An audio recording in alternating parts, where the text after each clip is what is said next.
अस्सलाम वालेकुम वरहमतुल्लाहि वबरकातुहू। मुअज़्ज़ज़ सामीन व नाज़रीन, आज की इस वीडियो क्लिप के अंदर हम याद करेंगे सना यानी कि सुब्हानकल्लाहुम्मा व बिहम्दिका, जो नमाज के अंदर सबसे शुरू में पढ़ी जाती है।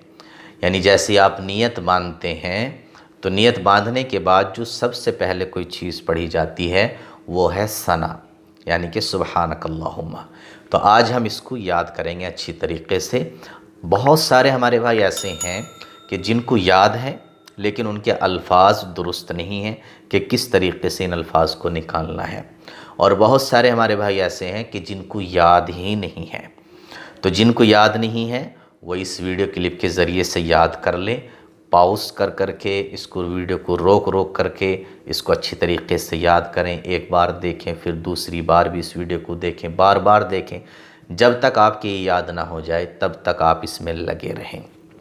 और जिन भाइयों को याद है लेकिन उनके अल्फाज दुरुस्त नहीं हैं तो वो अपने अल्फाजों को दुरुस्त करने की कोशिश करें। तो सबसे पहले जो नियत बांधी जाती है, जैसे कि मैंने पिछली वीडियो में आपको बतलाया है, आपने वो वीडियो नहीं देखी है तो आप डिस्क्रिप्शन में मैंने उसकी लिंक दे दी है, आप उस वीडियो को भी देख लें कि नियत किस तरीके से बांधी जाती है।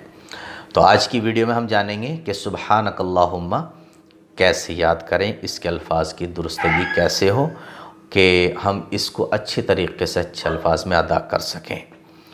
तो चलिए मेरे साथ में एक मरतबा पढ़ने की कोशिश कीजिए। सुब्हानकल्लाहुम्मा व बिहम्दिका व बिहम्दिका। ये जो बड़ा हा है ना, इसको यहाँ से हलक से निकालिए, यहाँ से हलक से।